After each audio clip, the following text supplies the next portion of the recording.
Hello my awesome students, welcome to the channel. आप सभी को पता है कि 8 सितंबर 2023 को सीबीएसई ने अपनी वेबसाइट पर एक एडिशनल प्रैक्टिस पेपर अपलोड किया है जिसमें 50% से ज़्यादा आपके कॉम्पिटेंसी बेस्ड क्वेश्चंस हैं।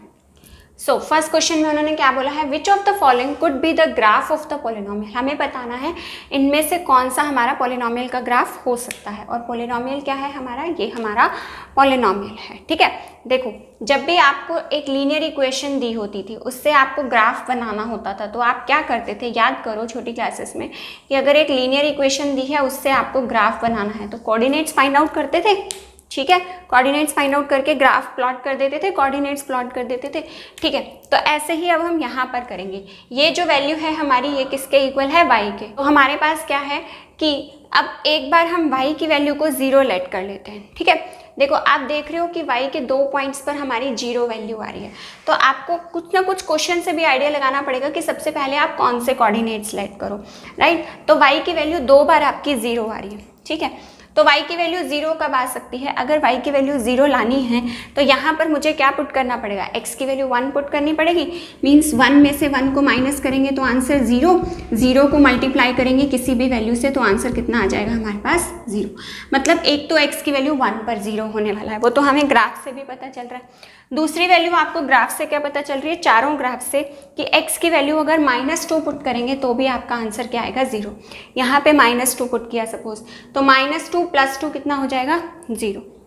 तो फोर्थ ग्राफ तो आपका खत्म हो गया कि फोर्थ तो पॉसिबल नहीं है कोऑर्डिनेट्स फाइंड आउट करके। ठीक है, अब हम क्या करते हैं, अब हमको एक और पॉइंट दिख रहा है कि यहाँ पर x की वैल्यू कितनी है। यहाँ पर x की जो वैल्यू है आप अपने ग्राफ में देखोगे तो x की वैल्यू कितनी है आपकी, -1 है। और तो कहीं से आपको क्लैरिटी नहीं हो रही वैल्यू की। तो एक मैंने x की वैल्यू -1 पुट करी। अगर x की वैल्यू मैंने यहाँ पर -1 पुट की तो y इज इक्वल टू -1 की पावर 2, x की जगह पुट किया -1, -1 कितना हो गया, -2 की पावर 2 कितना हो गया, 4। देन 2 में से 1 को माइनस करेंगे, आंसर कितना आएगा, 1। और 4 वंस तक कितना आ गया हमारे पास, 4 आ गया। ठीक है जी, तो आप देख रहे हो कि जब x की वैल्यू -1 है तो y की वैल्यू कितनी आ रही है हमारे पास, 4 आ रही है। ठीक है, तो आपका करेक्ट ऑप्शन क्या हो गया, हमारा ऑप्शन नंबर सी हो गया। ठीक है, देखो ये वाली दोनों वैल्यूज़ तो मैंने ग्राफ्स को लेट करके लिया और मुझे पॉलिनोमियल से भी पता चल रहा है सबसे ईजिएस्ट वैल्यूज़ क्या होती थी फाइंड आउट करने के लिए। क्या आपको सिखाया जाता था कि एक बार x की वैल्यू 0 ले लो, एक बार y की वैल्यू 0 ले लो, उससे आपको ईजी हो जाएगा ग्राफ प्लॉट करना। तो वही काम मैंने भी किया, थोड़ा सा अपने पॉलिनोमियल को देखा, थोड़ा सा अपने ग्राफ्स को देखा कि कौन कौन सी वैल्यूज़ लेकर के हमारे लिए पॉलिनोमियल को, ग्राफ को फाइंड आउट करना ईजी हो जाएगा। ठीक है, 2 पॉइंट मुझे दिख रहे थे कि y की वैल्यू 2 बार 0 आ रही है। ठीक है, y की वैल्यू 2 बार हमारी 0 आ रही है और 2 बार 0 किस किस पॉइंट पर आ रही है, एक x इक्वल्स टू 0 और एक x इज इक्वल टू -2। ये 2 पॉइंट्स तो हमारे फिक्स्ड हैं कि ये तो हमारे होंगे ही होंगे। पॉलिनोमियल से भी पता चल रहा है कि x की वैल्यू 1 पुट करेंगे तो भी आंसर 0 आएगा, x की वैल्यू -2 पुट करेंगे तो भी आंसर 0 आएगा। देन एक रैंडम वैल्यू मैंने ग्राफ को देख करके लेट कर ली। ठीक है, और उससे हमारे पास आंसर कितना आ गया कि option number C is my correct answer. Okay, आगे बढ़ते क्वेश्चन नंबर 2 पर। सो नाउ सेकेंड क्वेश्चन आपका लाइंस के इंटरसेक्शन पर बेस्ड है, somewhat related to your chapter number 3। Okay, तो उन्होंने क्या बोला है, the lines K1, K2, K3 represent 3 different equations as shown in the graph below. ये 3 लाइंस हैं, K1, K2 और K3, ये तीनों लाइन की इक्वेशंस बता रही है। ठीक है, the solution of the equations represented by the line K1 and K3 is x is equal to 3 and y is equal to 0। मतलब वो क्या कह रहा है कि K1 और K3 का जो सॉल्यूशन है, सॉल्यूशन का मतलब क्या होता है, बताया हुआ मैंने आपको जब 3rd चैप्टर समझाया था। सॉल्यूशन का मतलब होता है कि वो पॉइंट जहाँ पर लाइन्स एक दूसरे को क्या करती है, इंटरसेक्ट करती है। ठीक है, देन आगे क्या बोला है उन्होंने, while the solution of the equations represented by the lines K2 and K3। अब देखो K2 और K3 का जो सॉल्यूशन है, सॉल्यूशन मतलब जहाँ पर वो दोनों इंटरसेक्ट कर रही हैं, उस पॉइंट के कोऑर्डिनेट्स क्या हैं, x is equal to 4 and y is equal to 1।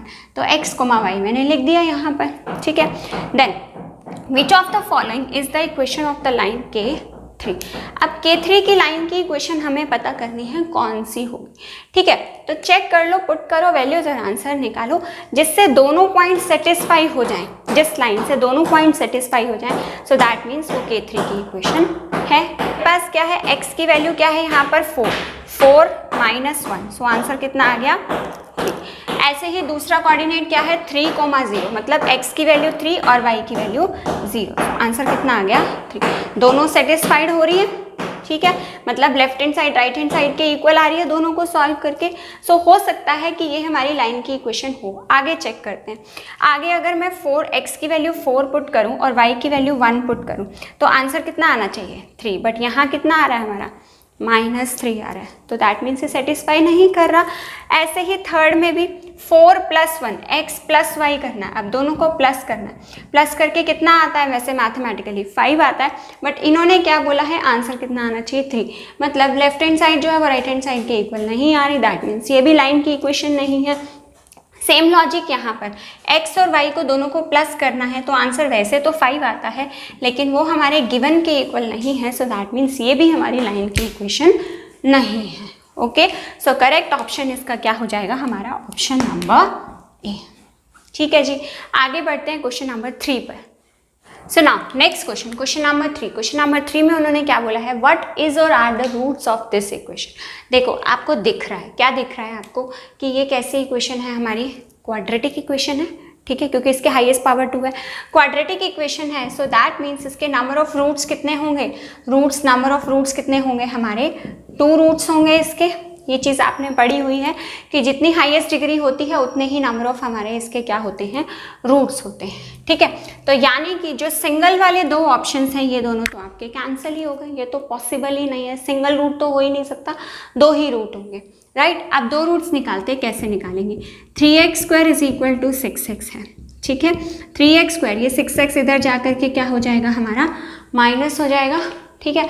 अपना सेकेंड चैप्टर खोलकर देखना आप, सो आपकी न्यू बुक का एक्सरसाइज 2.2 का फर्स्ट क्वेश्चन का 4th पार्ट है, वहाँ पर आपके पास एक क्वेश्चन है 4u² + 8u, इसके आपने रूट्स फाइंड आउट किए हैं, ठीक है। चेकआउट करना कि आपने कैसे फाइंड आउट किए थे।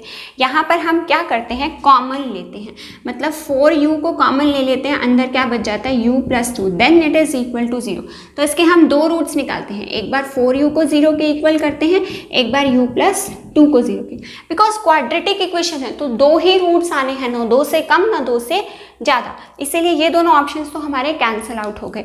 और यहाँ पर हमारे पास क्या बचेगा, इन दोनों में से हम 3x को अगर कॉमन ले लेंगे सो अंदर क्या बचेगा, x - 2 = 0। होप सो आपको ये कॉमन वाला पार्ट समझ आ गया होगा, ठीक है। नहीं आया तो आप चैप्टर नंबर 2 में से पॉलिनोमियल्स में से जाकर के समझ सकते हैं कि हम कॉमन कैसे लेते हैं। ओके, सो अगेन वही चीज़, एक बार हम 3x को 0 के इक्वल इक्वेट करेंगे, एक बार हम x - 2 को 0 के इक्वल इक्वेट करेंगे। सो हमारे पास क्या आ जाएगा, ये 3 बिकॉज मल्टीप्लाई हो रहा है, डिनोमिनेटर में जाकर के डिवाइड होगा तो आंसर आ जाएगा 3, और यहाँ से x की वैल्यू क्या आ गई 2, एक x की वैल्यू आ गई 0, क्योंकि 0 से किसी भी वैल्यू को डिवाइड करो मैथमेटिकली आंसर आता है 0।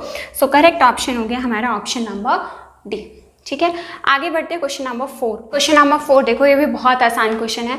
The coordinates of the centre of the circle O this -4, 3 and a point on the n this, ये पॉइंट्स हमें दिए हुए हैं, O और n के coordinates are shown in the figure below. What is the radius of the circle, हमें circle की radius निकालनी है। सर्कल की रेडियस मतलब अगर मैं ON को ज्वाइन कर दूँ तो ये हमारी सर्कल की रेडियस बन जाएगी, ठीक है।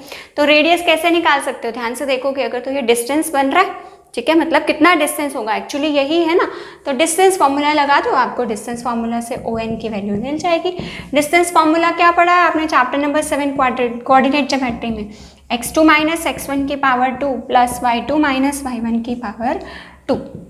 सो यहाँ से आपके पास क्या है, यहाँ से आपको पता है ये x1, y1 होता है और ये हमारा x2, y2 होता है, ठीक है जी।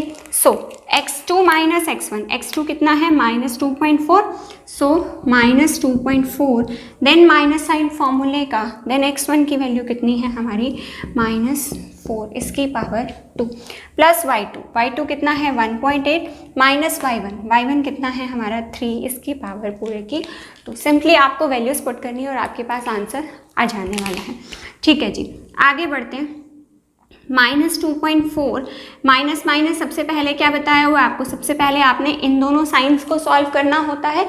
सो माइनस माइनस क्या आ जाएगा यहाँ से प्लस, प्लस 3 में से 1.8 को माइनस करेंगे तो आंसर आएगा माइनस का 1.2 की पावर 2।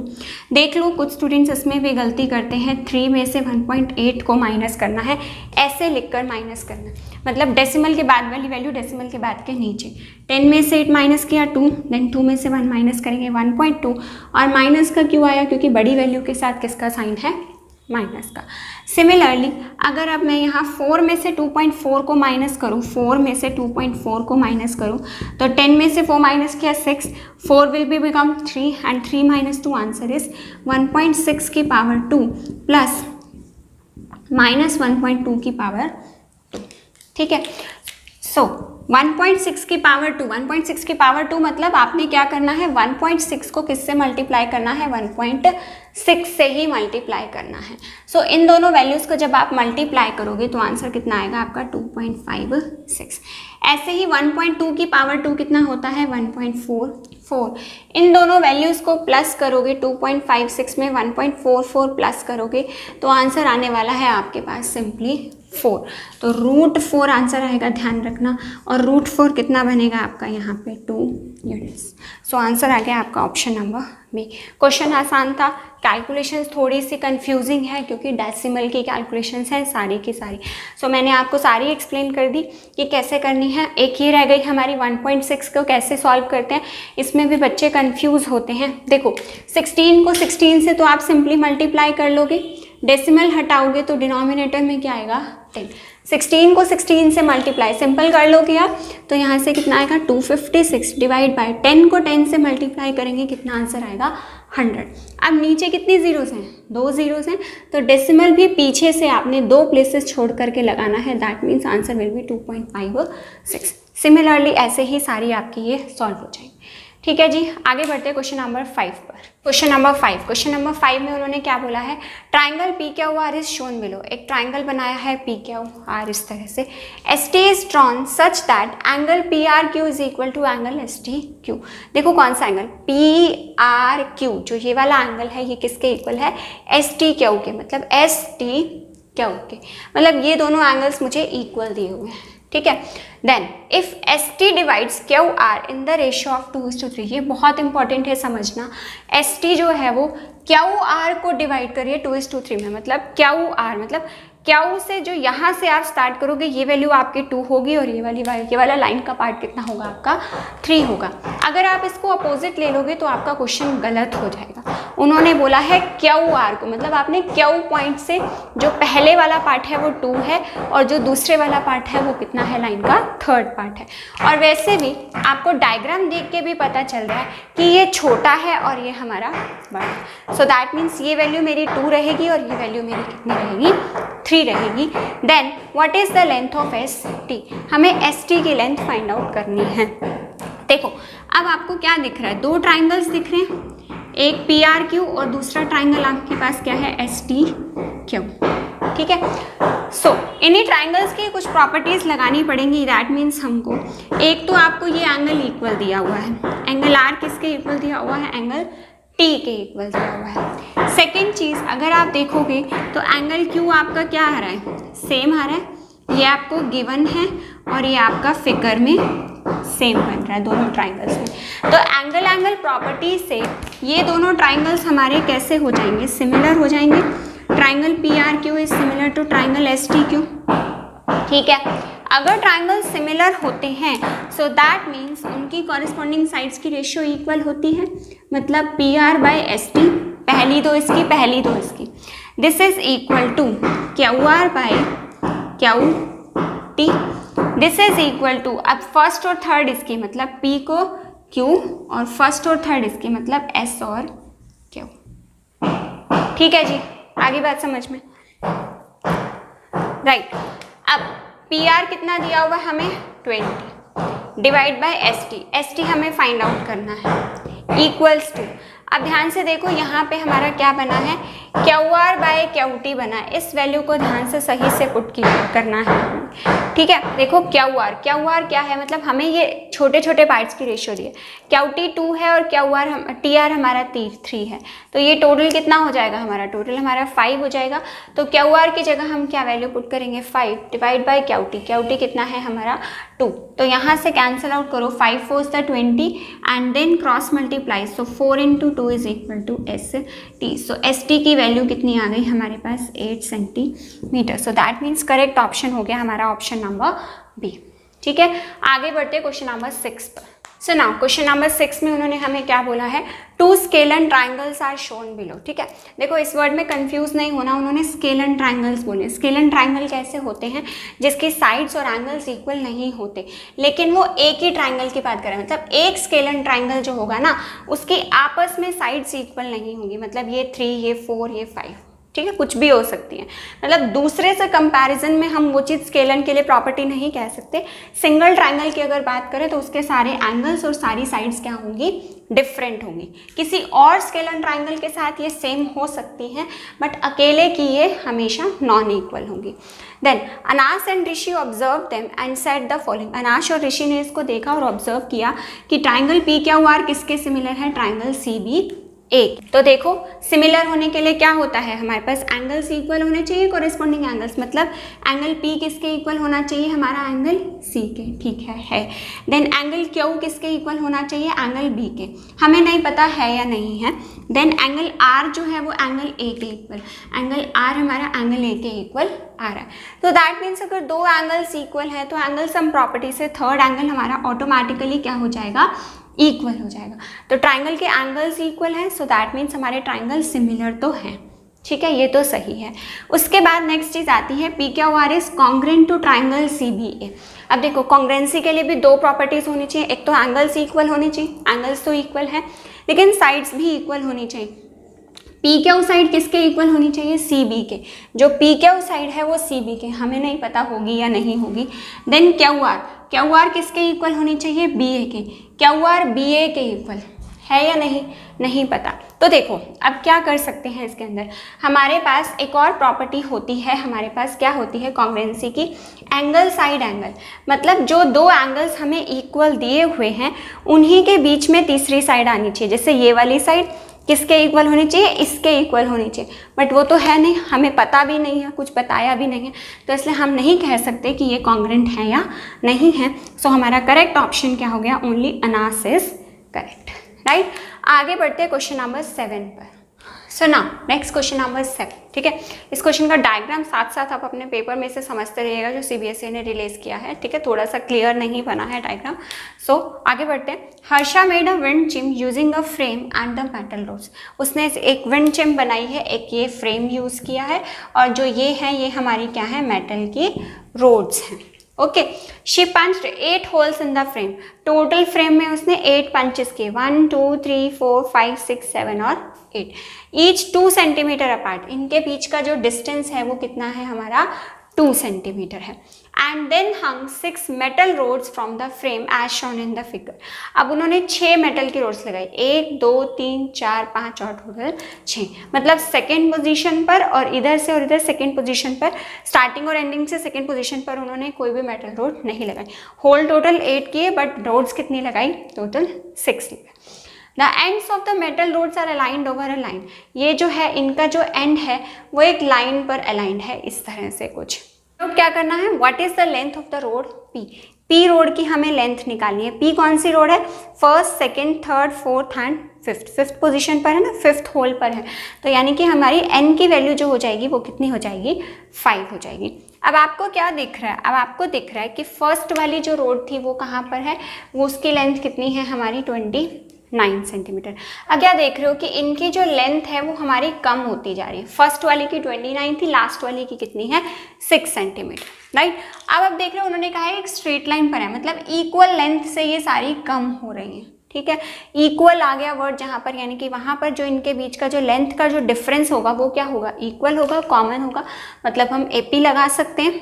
ठीक है, राइट। सो एपी लगाते हैं, a n is equal to a plus n minus 1 into d. A की वैल्यू कितनी है हमारी, 29। ए एन कितना है हमारा, 6 सेंटीमीटर। अच्छा, एन की वैल्यू कितनी है, 8 है। 8 क्यों है, क्योंकि टोटल उसने बोला है कितनी रोड्स हैं, टोटल 8 रोड्स हैं, राइट। सो सॉल्व करो, 6 माइनस 29 इज इक्वल टू 8 में से 1 माइनस करेंगे, आंसर कितना आएगा 7।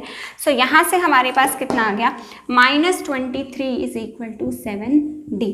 सो ये 7 मल्टीप्लाई हो रहा है, नीचे जाकर के इसके साथ क्या हो जाएगा, डिवाइड। सो D की वैल्यू कितनी आ गई हमारी, माइनस 23/7।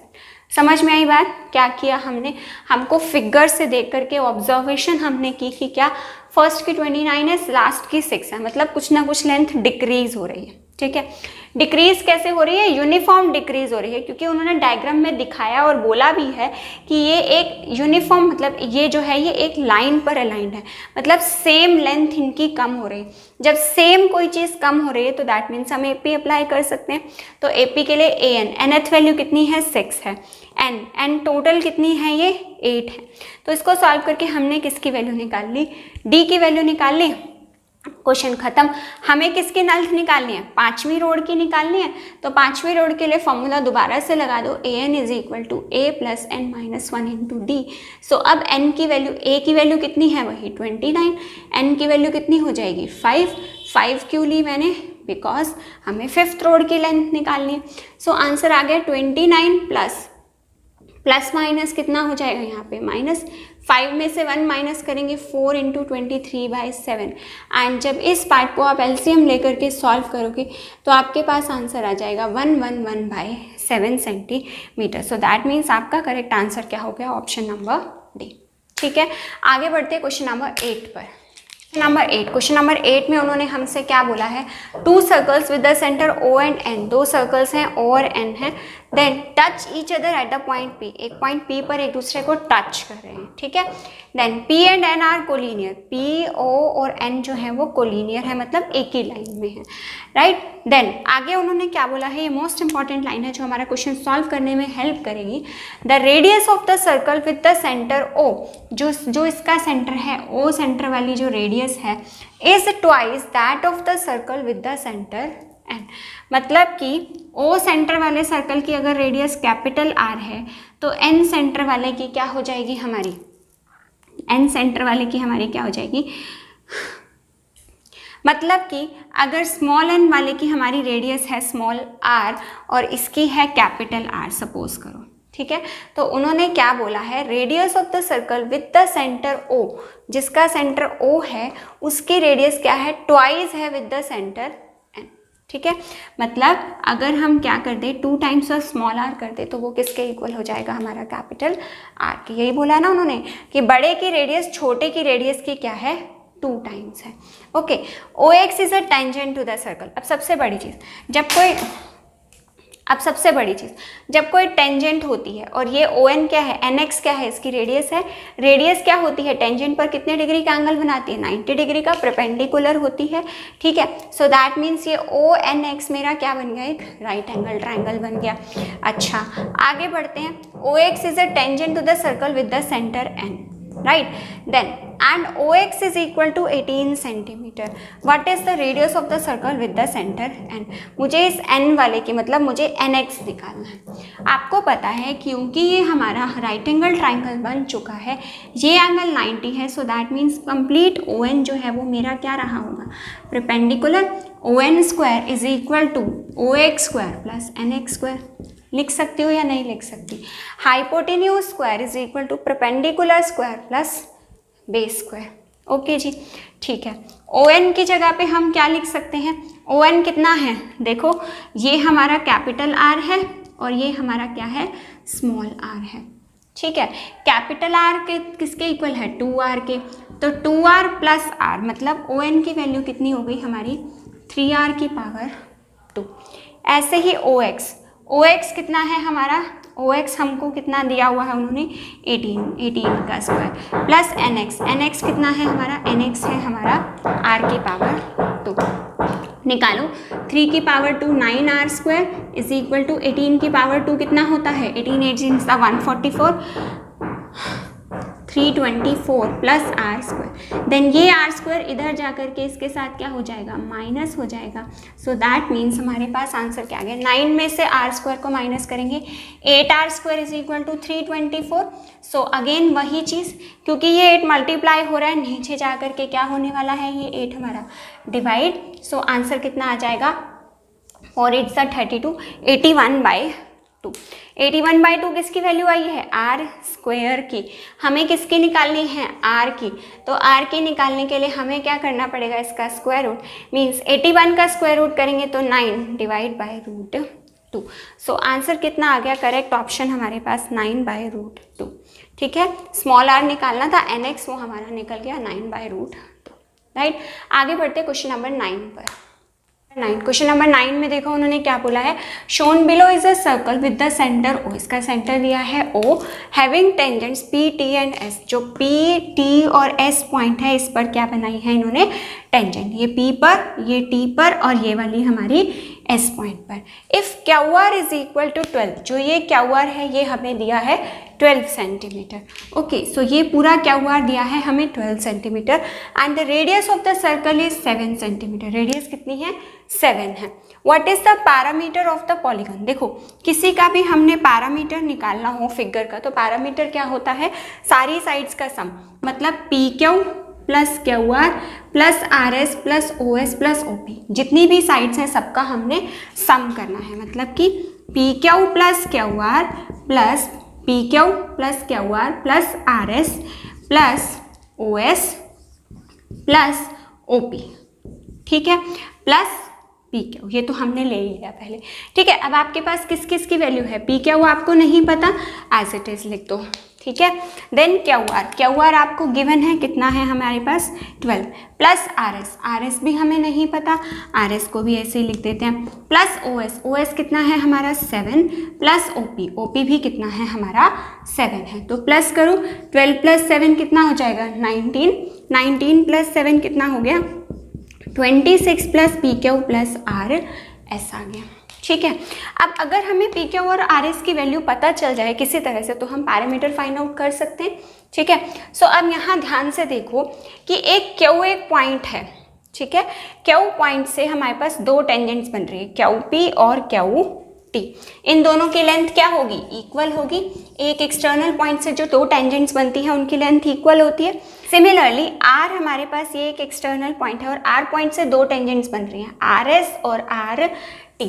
तो हमारे पास क्या आ जाएगा कि RS is equal to RT आ गया. ठीक है, अब अगर हम इन दोनों वैल्यूज़ को प्लस कर दें. ठीक है, देखो आपको क्या चाहिए, PQ प्लस RS चाहिए ना, प्लस चाहिए दोनों का, तो इसलिए इन दोनों वैल्यूज़ को हमने क्या कर दिया, प्लस कर दिया. देखो यहाँ QP था, इसकी जगह मैंने PQ लिख दिया, उससे कोई फ़र्क नहीं पड़ता नाम इंटरचेंज करके. This is equal to QT plus RT. मतलब इसको इसमें प्लस किया और इसको इसमें प्लस किया, तो QT में अगर हमने RT को प्लस किया तो पूरी QR बन जाएगी. This is equal to QR, और QR कितनी दी हुई है हमें 12 सेंटीमीटर. सो दैट मीन्स हमारा जो PQ प्लस RS है वो कितना आ गया यहाँ से 12 सेंटीमीटर. सो 26 प्लस 12, आंसर कितना आ गया हमारे पास 38 सेंटीमीटर. ओके जी, आगे बढ़ते हैं लास्ट क्वेश्चन पर, क्वेश्चन नंबर 10 पर. नेक्स्ट क्वेश्चन नंबर 10 आपके पास क्या है, shown below is a table with the values of cosecant and secant theta of different angles. Cosecant और सीकेंड थीटा की आपको अलग अलग एंगल्स पर वैल्यूज गिवन है. ठीक है, what are the values of P and Q. आपको P और Q की वैल्यू फाइंड आउट करनी है. राइट, सो आपको पता है कि हमारे पास एक फॉर्मूला होता है कि secant 90 minus theta is equal to cosecant theta. ये हमारा फॉर्मूला होता है. राइट, अच्छा, सीकेंड 90 माइनस थीटा कितना दिया हुआ है आपको 1.7 और कॉसेकेंड थीटा की वैल्यू कितनी है आपकी 50. सो इस वीडियो के लिए इतना ही. नेक्स्ट वीडियो में हम अपना कंप्लीट पेपर सॉल्व करने वाले हैं. If you find my this video useful for you then please do like and share my video and do subscribe to the channel if you are new to the channel. Thank